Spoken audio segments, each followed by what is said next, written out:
महाराष्ट्रीयन जेवणाच्या पानात वाटीमध्ये वरण किंवा आमटी नसेल तर काहीतरी अर्धवट आहे असं वाटतं, हो की नाही?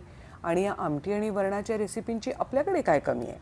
आज करूयात डाळ मेथ्याचं वरण. त्याच्यासाठी एक मीडियम वाटी भरून मी तुरीची डाळ घेतली आहे आणि आता मी ही स्वच्छ धुवून घेणार आहे. सर्वसाधारणपणे मेथीचे दाणे तेलामध्ये लालसर करून यात घातले जातात, पण मी मात्र मेथीला मोड आणते. मोड आणल्यामुळे मेथीची न्यूट्रिशनल व्हॅल्यू तर वाढतेच, पण त्याचा कडूपणा पण खूप कमी होतो. आता आपण याच्यामध्ये थोडंसं कच्चं तेल, हळद आणि हिंग घालून वरण ज्याप्रमाणे कुकरला शिजवून घेतो की नाही, तसं हे मेथी आणि डाळ आपण कुकरला छान शिजवून घेऊयात.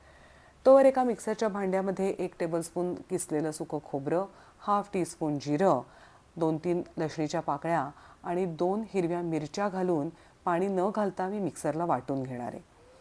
मी ताजा खवलेला थोडा ओला नारळ इथे घेतला आहे, कोथिंबीर धुवून चिरून घेतली आहे, गुळाचा खडा आहे आणि हे आहे आमसुलाचं आगळ. आमसुलाचं आगळ जर घरात नसेल तर थोड्या पाण्यामध्ये वाटीत 1-2 आमसुलं भिजत घालून तुम्ही ते वापरलं तरीसुद्धा चालेल. आता आपली सगळी तयारी झालेली आहे. आता मी गॅसवर लोखंडाची कढई तापायला ठेवली आहे. कढई तापली की मी त्याच्यावर फोडणीपुरतं तेल घालणार आहे. तेल तापलं की मोहरी घालूयात. मोहरी तडतडली की हिंग, हळद असं घालून आपण आपलं वाटण घालूयात. यातली लसूण जी कच्ची आहे त्याचा कच्चेपणा जाईपर्यंत 1 मिनिटभरच आपण हे परतून घेणार आहोत.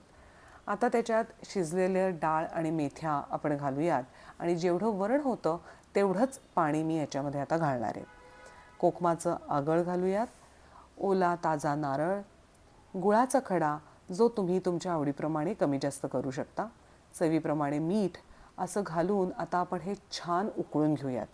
याची कन्सिस्टन्सी आमटीपेक्षा थोडीशी घट्टच असते बरं का. 1-2-3 मिनटं उकळून झाल्यावर आता आपलं हे वरण तयार आहे.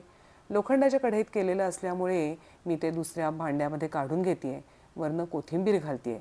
गरम गरम भात, त्यावर तुपाची धार आणि हे डाळ मेथ्याचं वरण. आपलं महाराष्ट्रीयन जेवण साधं असलं तरी किती तृप्तता देणारं आहे नाही का?